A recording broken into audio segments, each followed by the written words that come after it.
Estoy nuevamente con el doctor Remberto Burgos de la Espriella, símbolo de la medicina no solo en Colombia, sino en América, patrimonio de la neurocirugía en el mundo, un pensador, un escritor, un hombre que llega más allá de lo que uno se imagina. Y como estamos en esta época en la que se ha revolucionado todo con este aparato, porque esto se encargó de darle un vuelco total a la humanidad. Este aparato, desde los cuántos años debe entregarse de un celular a un niño, para empezar, porque es que vamos a hacer una cosa gradual, usted que sí sabe cómo es la vaina.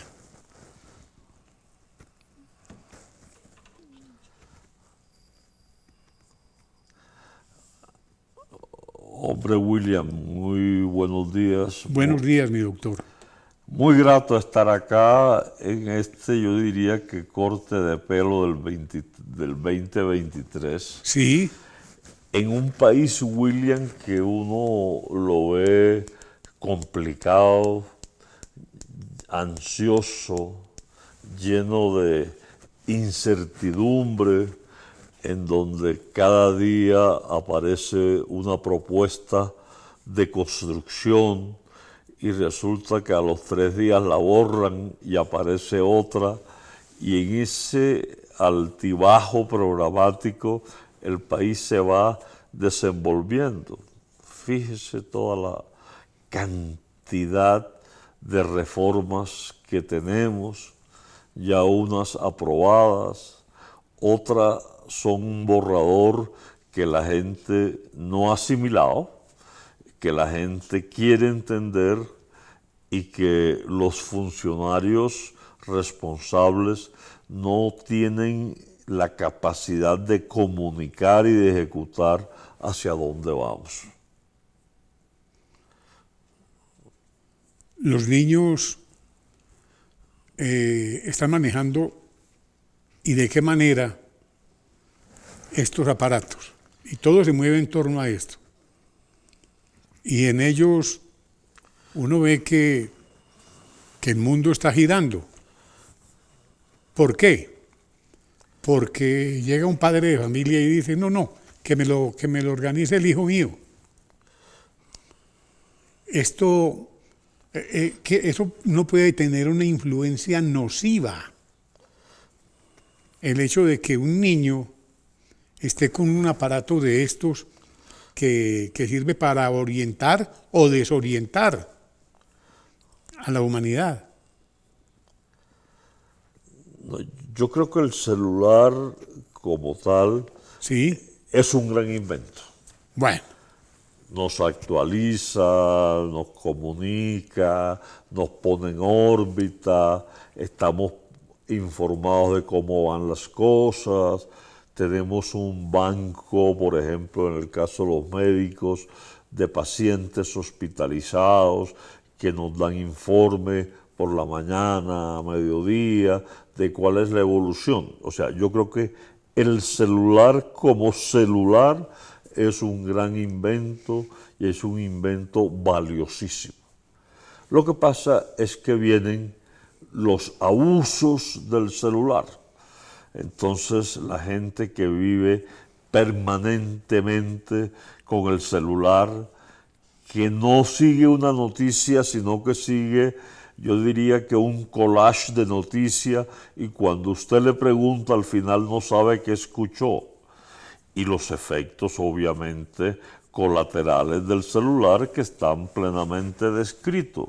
Hace unos días escribía yo una columna sobre el insomnio, que es un mal muy grande en el país, y decían los autores que revisaron el tema y al cual nosotros acudimos, que la luz del celular le atrasa a usted 1 hora en el dormir.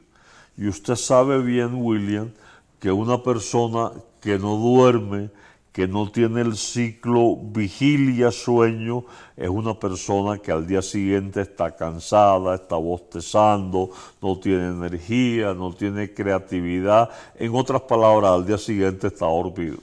Entonces, fíjese cómo algo tan útil como el celular se puede distorsionar su aplicación si yo no lo uso apropiadamente. ¿Qué repercusiones cerebrales conlleva el uso del celular? Porque eso tiene que tener, obviamente, unas repercusiones como las que me acaba de comentar sobre el sueño.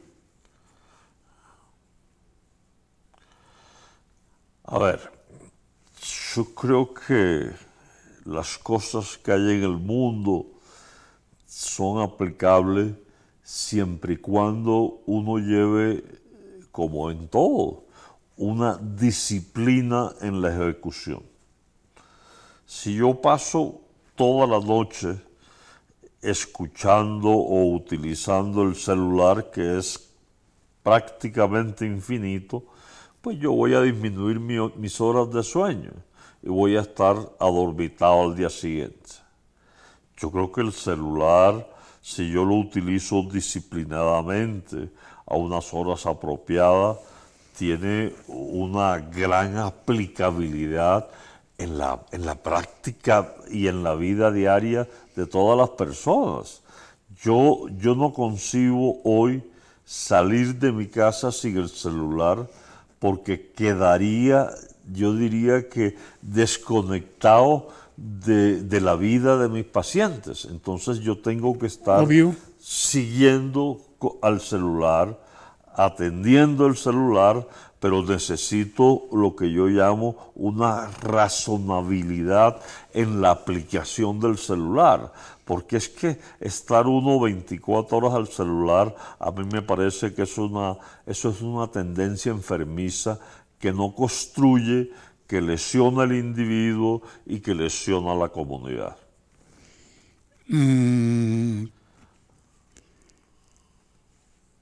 ¿Qué sucede cerebralmente con las emociones transmitidas vía celular? Uy, hombre, eso es un tema muy complejo. Sí, Uno comienza a pensar en las emociones y simplemente hágase la pregunta, ¿qué son las emociones? Muchas personas dicen son unas sensaciones que tengo por dentro y que me llevan a ejecutar muchas cosas. Otros dicen, no, es el acúmulo de vivencia. Otros dicen, no, esa es la dinamita que me lleva a actuar. Entonces, la definición de las emociones es muy complicado. A mí me gusta mucho como las sensaciones impectori que uno lleva y que siguiendo esas emociones usted va desarrollando su plan de vida. Hay emociones positivas, por supuesto que sí. Hay emociones negativas. Yo no creo que uno pueda transmitir por celular la identidad de la emoción que uno quiere que la gente escuche. Me parece muy complicado. Las emociones tienen una serie de componentes que se hacen importantes. La mirada, el tacto, los gestos, es decir, son un sinnúmero de adornos de la emoción que hace que la emoción sea efectiva. Yo creo que se puede conseguir algo por celular, pero no lo suficiente como cuando usted está hablando directamente con la persona. ¿qué sucede con el cerebro de quienes cometen delitos de manera reiterada? Bueno, es decir, ya eso es otro capítulo que es toda esta patología antisocial que está tan prevalente y con alta frecuencia en nuestros medios. Yo creo que que las personas que cometen una falta, que cometen un delito y que se sienten guiadas por el celular, a mí sinceramente no me parece que eso sea muy sólido. O por la televisión, yo creo que influyen, pero finalmente el criterio de decisión es individual.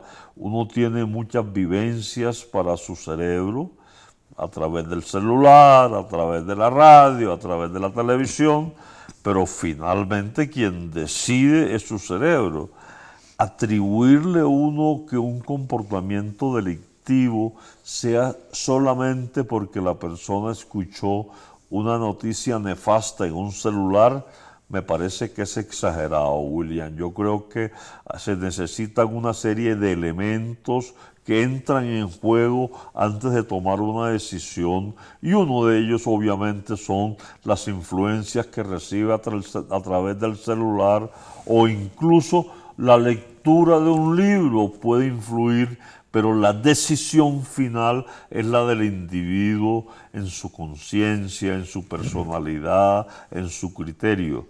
Yo creo que no se puede diluir la responsabilidad diciendo que una persona cometió un delito porque escuchó que desde el celular le decía hágalo. Me parece que eso cae uno en la liviandad de la justicia. ¿Cómo y qué se debe hacer para activar la glándula del bienestar? La glándula del bienestar. Bueno, primero no hay glándula del bienestar. Hay un conjunto de normas, Sí.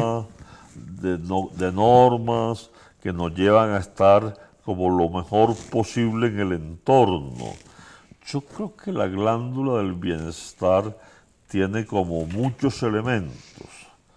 Yo creo que el primer elemento es el individuo y su formación, no su instrucción, sino su formación, en donde hay consignas naturales que sabe uno qué es bueno, qué es malo, por qué lo bueno lo atrae, por qué rechaza lo malo. Hay un proceso que se hace toda la vida, que es el proceso de instrucción.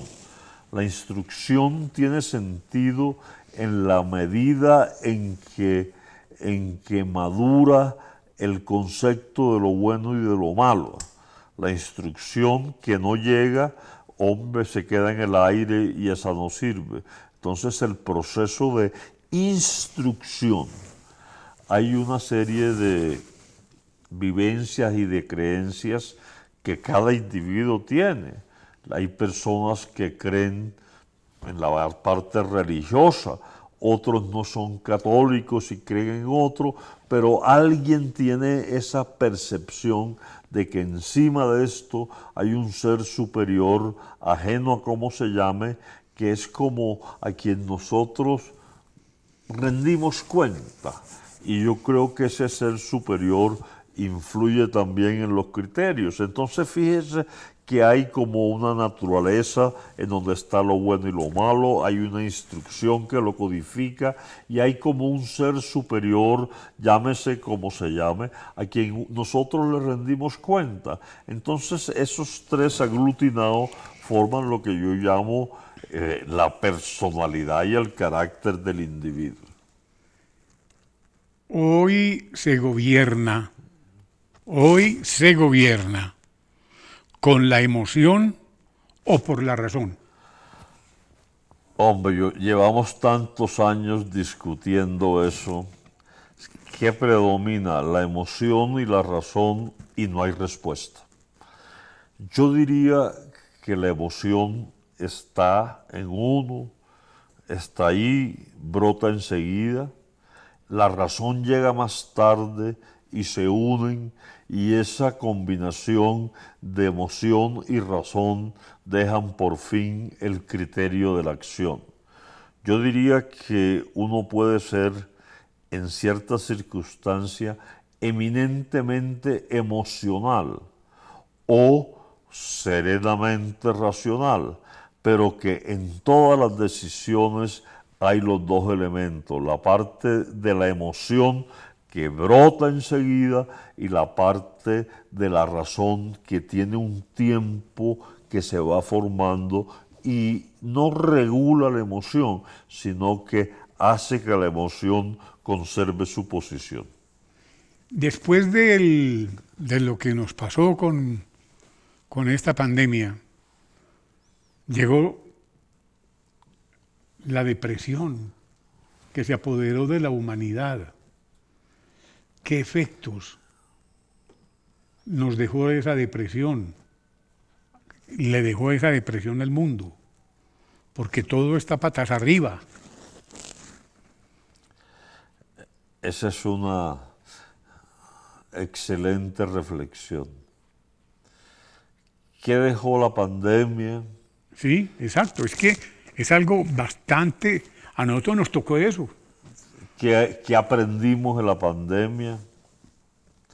Las víctimas de la pandemia, los duelos familiares que hubo. Mire, yo creo que la pandemia, antes que nada, fue una experiencia global que nos afectó a todos, en unos individuos con mayor intensidad que en otros, pero la experiencia global de vivir una pandemia fue algo muy, muy difícil.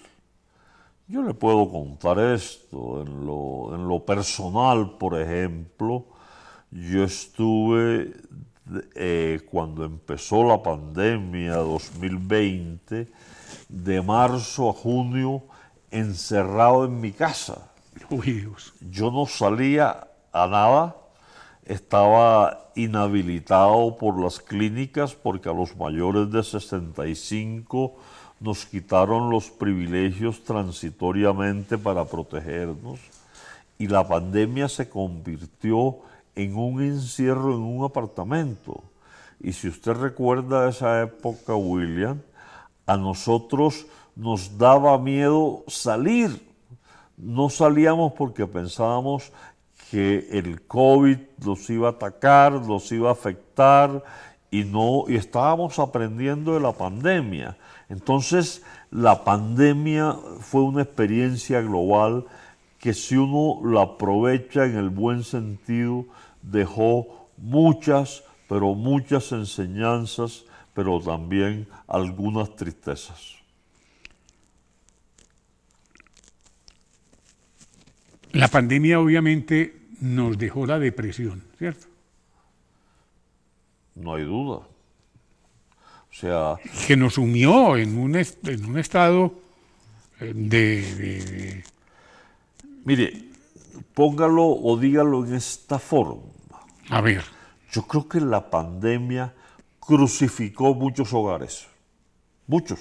sí, El señor que de pronto estaba bien y empezó con el cuadro catarral, COVID, hospital, cuidado intensivo y falleció.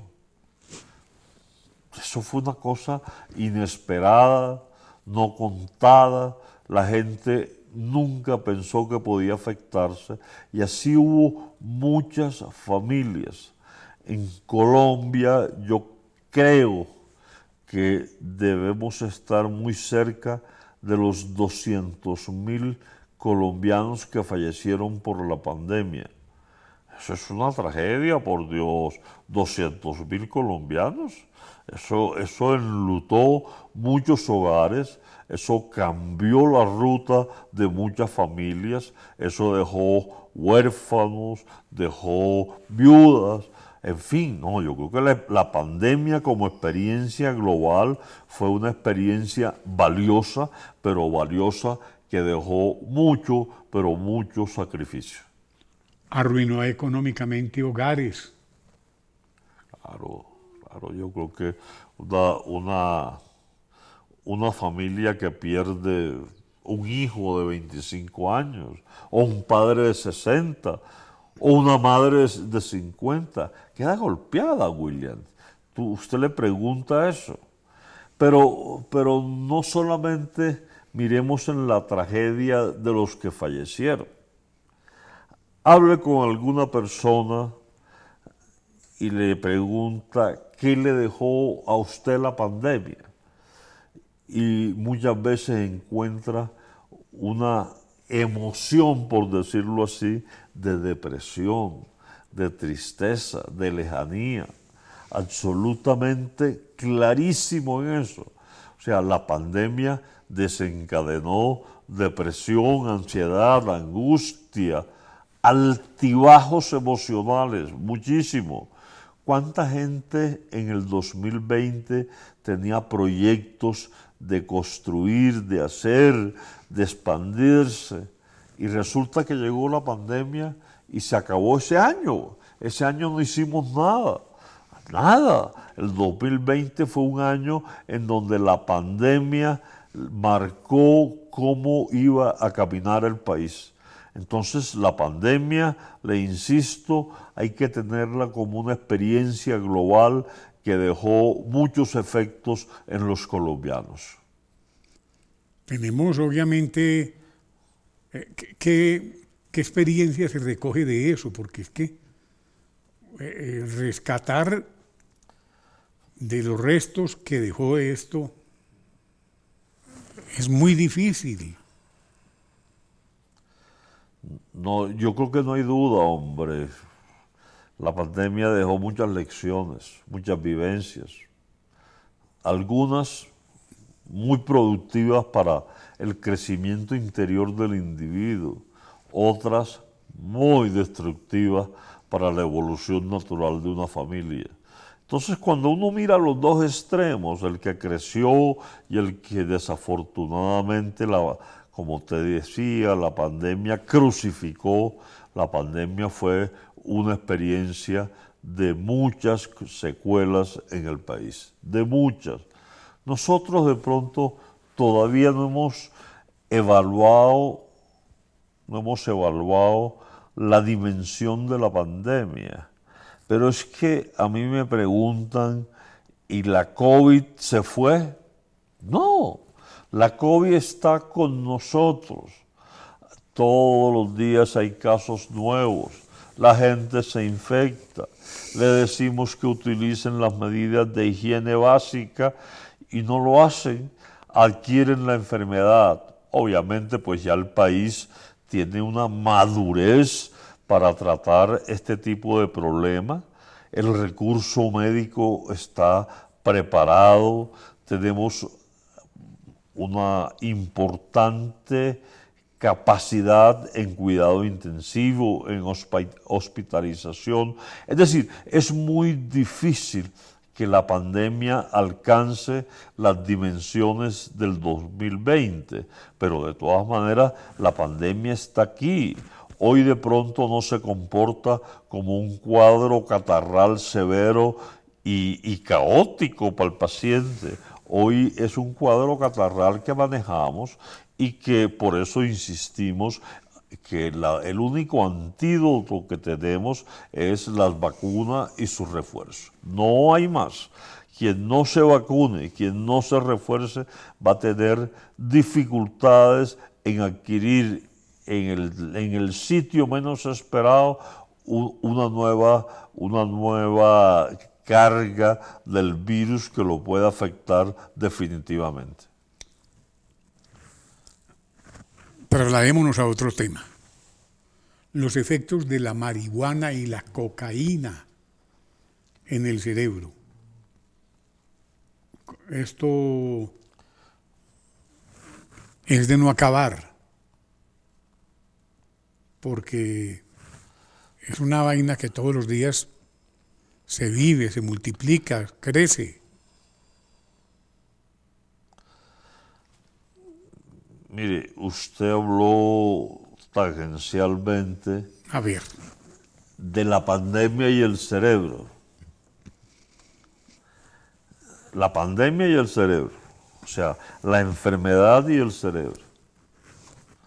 Yo creo que la COVID puede afectar en todos los sentidos el cerebro, en todos, desde meningoencefalitis hasta mielitis, hasta neuropatía periférica, hasta compromiso de pares. en un grado que va de leve a severo. O sea, el cerebro es altamente vulnerable a la afección por COVID. Y no solamente la afección con COVID en el preciso instante en el que el paciente está, sino que hay unas manifestaciones en el largo plazo que ya están muy bien definidas, que se llama, por un lado, el COVID después de los 3 meses o largo plazo, o las reacciones inmunológicas después de los 6 meses. Entonces, la COVID como tal tiene en el cerebro un huésped fácil para afectarlo. Fácil. Lo que pasa es que nosotros tenemos unos mecanismos de defensa internos que impiden que el virus llegue en una forma expedita, pero podemos tener afecciones de COVID muy fácil, de todo tipo, de toda variedad en el sistema nervioso central. La COVID permanecerá como la gripa, por ejemplo. Totalmente, va a ser una gripe más, totalmente. Y así como hay gente que se vacuna contra la afección viral o la afección de los virus respiratorios cuando empieza el invierno, pues hombre, la COVID también va a ser. En este momento estamos ya en el cuarto refuerzo. Yo creo que muchos colombianos se quedaron en el tercero y le hacemos, William, una invitación cálida, generosa y de prevención. Por favor, colóquense el refuerzo, colóquense el refuerzo. Mire, ahorita estamos experimentando unos cambios de clima tan fuertes que ya empezó como tal el verano. Sí, Como tal, ya no va a llover durante un par de meses, pero yo creo que hay que aprovechar esta época para uno calentar las defensas, ajustar las defensas, motivar las defensas, y eso se lo da a uno el refuerzo de la COVID. Entonces a mí me parece que es una bobada que la gente no se vacune, y yo interpreto esto como yo diría que como que ya conocemos la COVID, entonces no le creemos lo virulento que puede ser y estamos totalmente equivocados. no, pues uno siente que hay esperanzas y que la medicina continúa, obviamente, defendiendo a la humanidad con todos sus recursos científicos. Se tienen verdaderamente o hace falta algo. No, yo creo que cojamos la vacunación como ejemplo concreto. Sí, Yo creo que para que la vacunación sea efectiva, tiene que haber vacunas, pues. Tiene que haber refuerzos. Si no hay vacunas y refuerzos, usted no podrá aumentar el número de pacientes inmunizados. Necesita que el recurso médico se comunique y se comunique en forma efectiva para motivar a los pacientes que aún le falta 1, 2 o 3 refuerzos. Y tercero, se necesita la actitud positiva de esperanza del paciente que dice, hombre, yo me voy a evitar esto y para evitar esto yo me voy a vacunar. Entonces, fíjese que como esos 3 elementos juntos hacen todo un dinamismo en la mecánica de la inmunización. Pero hay que vacunarse, es decir, hay que tener los refuerzos. Hombre, es decir, es que hoy en el 2023 uno miraría con preocupación el colombiano que no está vacunado. Yo en estos casos hago un poquito de semiología con las partes lejanas del país, Cauca, Arauca, Guajira, Chocó. Córdoba, Chocó. ¿Cuántos pacientes faltan por inmunizar? Y no solamente inmunizar con la vacuna, sino actualizar la inmunización con los refuerzos. ¿Usted cree, y cojamos así, Arauca? ¿Usted cree que en Arauca la gente tiene el incentivo de actualizar su esquema de vacunación cuando no pueden ir de un pueblo a otro porque está dividido por la violencia territorial? Por supuesto que no. ¿Usted cree que en La Guajira, donde mueren tantos niños De hambre. de hambre, de sed, por Dios, de hambre, de sed, en donde hay, en este momento no recuerdo si son 11 o 12 exgobernadores en procesos penales, ¿usted cree que la gente, los nativos nuestros, tienen la motivación de vacunarse? Esos son casos muy difíciles en el país y que marca una gran diferencia epidemiológica. Un paciente con COVID en La Guajira debe ser mucho más grave que un paciente con COVID en Bogotá. Es simplemente el estatus del sistema inmunológico que no está adecuado o que no está apropiado. Tenemos obviamente que enfrentarlo con todo lo que nos queda, porque volviendo a otros temas como el de la mojana, que hoy por hoy, ustedes que formaron parte activa, su familia, en la creación del departamento de Córdoba, ¿cómo ven este problema tan delicado que está viviendo este sitio que está completamente aislado y que en los ojos del gobierno central no ha tenido piedad para con un departamento, con la mojana en sí? ¿Qué hay que hacer ahí? Yo creo que la parte de los territorios rurales es muy complicado por diversas circunstancias. Y se me ocurre un par de ejemplos. La mojana. Yo estuve este fin de semana en Córdoba saludando a mi madre y veía que en La Mojana había un paro porque hay un boquete que la gente de La Mojana está pidiendo que tapen y el gobierno está prácticamente limitado y no lo puede hacer. Por Dios, esos son miles y miles de hectáreas inundadas, desperdiciadas, la gente aguantando hambre. Entonces, en ese esquema social que el habitante de La Mojana está viviendo, ¿usted cree que la vacunación tiene alguna prioridad o está en alguno de los primeros lugares? Por supuesto que no. La gente lo que quiere es que le tapen el hueco Sí. que hay y que por Dios, o sea, se pueda conseguir una mojana que se proyecte no solamente para Sucre, sino para los 3 departamentos vecinos. Eso, por ejemplo, es un caso en concreto que viví el fin de semana. Son camiones tapando el paso por el puente del San Jorge.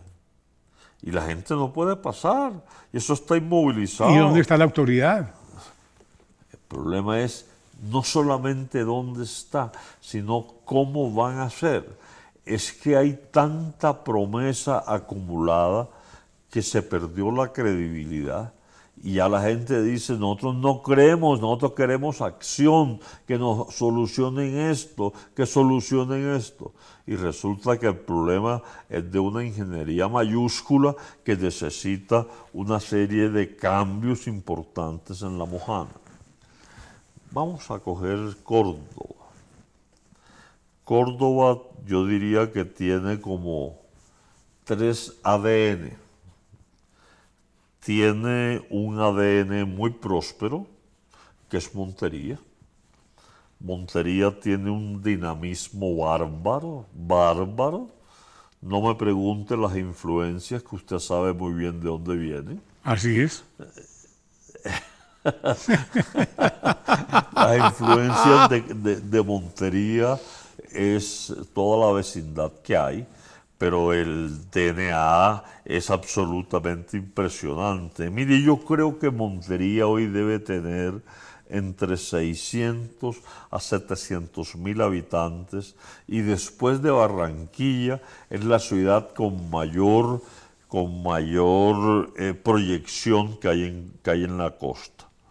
Entonces ese es un DNA bueno, en donde hay unas clínicas privadas absolutamente sensacional, en donde el hospital público ahí está funcionando, en donde un grupo de profesionales de la salud y de enfermeras están trabajando muy bien.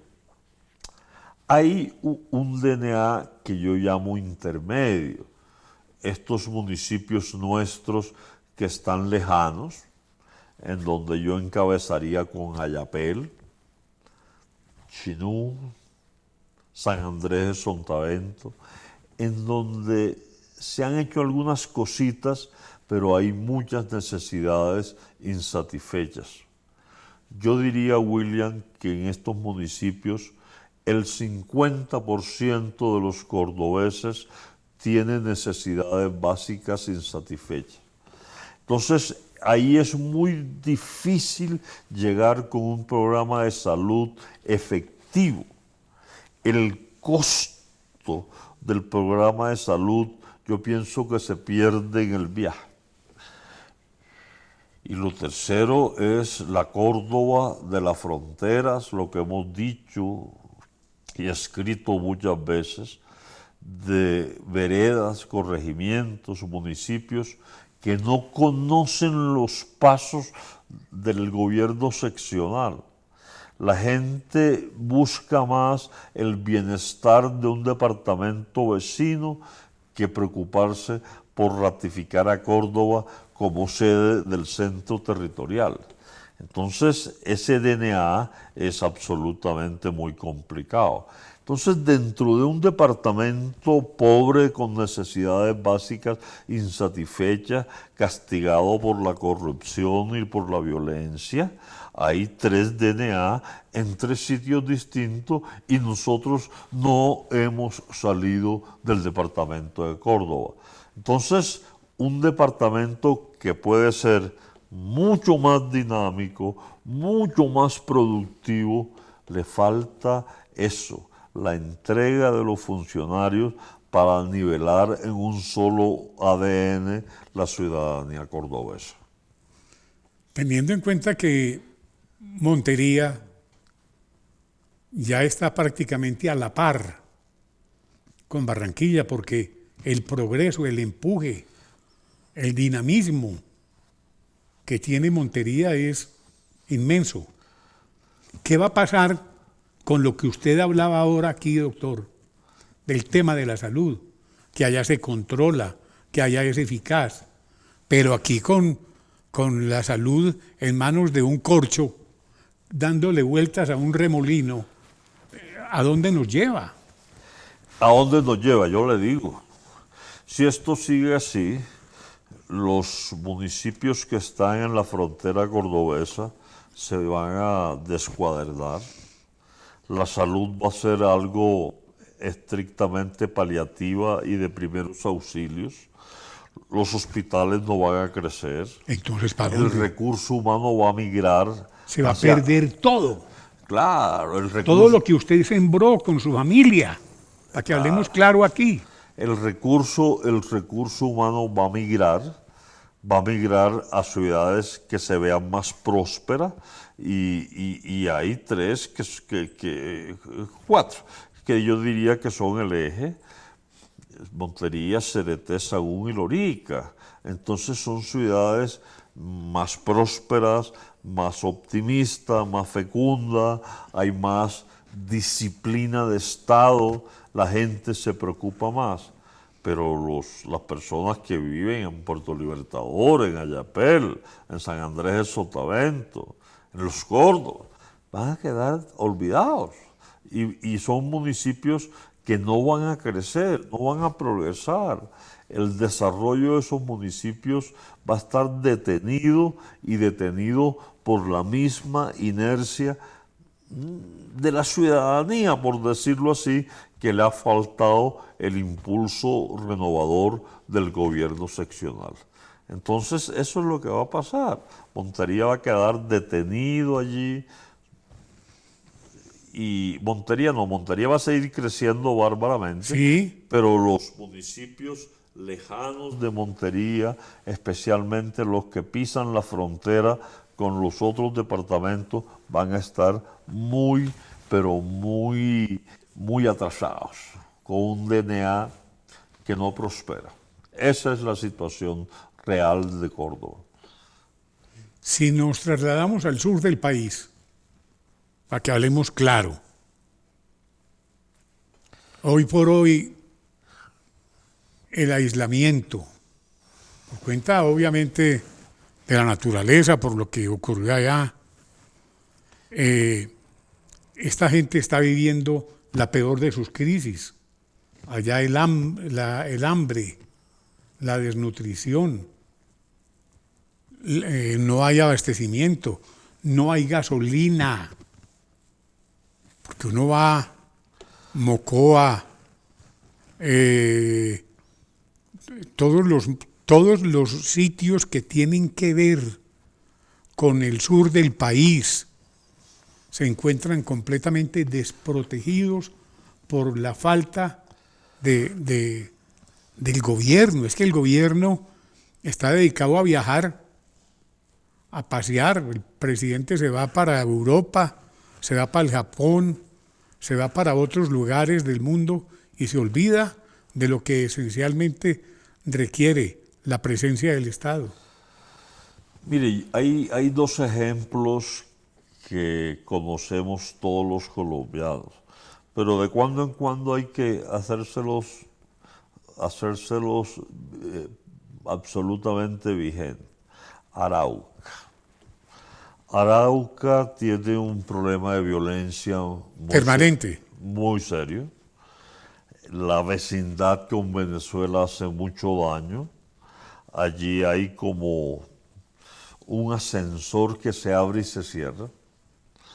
Y Arauca tiene dos brotes de violencia muy acentuados, en donde, por decirle un nombre, las guerrillas de FARC y de ELN tienen dividido el departamento, en donde Arauca le corresponde a uno y otro municipio cercano le corresponde a otro. Abusan de las rentas públicas, los alcaldes los elige el grupo guerrillero de esa zona y la violencia es una constante.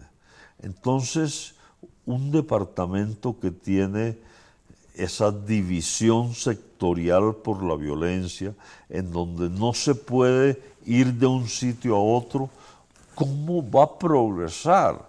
¿Cómo se lleva desarrollo de un municipio a otro cuando hay, por decirlo así, dos departamenticos dentro? Eso es imposible. Cojamos otro departamento, Cauca. Hablábamos hace un rato del maestro Valencia. ¿Sí? Yo creo que el maestro Valencia lloraría de tristeza al saber cómo está Cauca hoy. Toda la zona rural invadida y tiene lo que yo llamo la autopista para exportar drogas. Son vías establecidas en donde el Cauca lo recorren y mandan droga hacia el exterior. Y entran armas. Entonces o sea, quien haga una voz disidente o de reclamo o que llame a la concordia y todo, expone su vida y la de su familia. Y la gente ha dejado que ese fenómeno siga y cada vez hay menos propiedad rural en Cauca. Entonces, fíjese que hemos hablado de dos departamentos, Arauca y Cauca, y ambos están, yo diría que encarcelados, ese es el término, encarcelados por la violencia y por la drogadicción. Yo creo que así es muy difícil, No ponga a Petro, ponga a cualquier presidente que quiera hacer algo en esos dos departamentos o en la Córdoba rural que tiene el DNA bajo. No es posible. No es posible porque hay que organizar primero la infraestructura territorial para que luego lleguen los cambios de gobierno. Pero es que así como estamos, no estamos avanzando, no estamos progresando, hay cada vez más inequidad y obviamente la justicia social se hace todos los días chiquita y chiquita. Mi doctor, qué conferencia, qué orgullo tenerlo aquí. No, por Dios, con mucho gusto. Esto fue una verdadera cátedra. Aquí la sapiencia brotó y la gente que tendrá el gusto de verlo podrá comentarlo, porque este es un documento que es necesario que lo tengan, porque el país requiere de sus luces. Yo creo que a los colombianos hay que hablarle la verdad, con datos, Claro, sin inventos, pero hay que decirles la verdad, pero sobre todo, William, hay que darle una gran dosis de esperanza y de optimismo. Tenemos dificultades muy grandes, tenemos un clima de incertidumbre que estamos viviendo, hay el borrador de algunas nuevas reformas que aún no conocemos. uy Dios, Pero yo creo que hay la convicción de que Colombia tiene un norte mejor para todos sus ciudadanos. Yo le agradezco mucho esta invitación, lo pasé muy bien. Aquí el tiempo se va volando. ¿sí? Y mire, ya llevamos casi un tiempo largo conversando, hay muchos temas, pero bueno, otro día será que los trataremos. Muchas gracias. Doctor, muy querido, muy amable, de verdad. Me siento orgulloso y muy honrado. Gracias.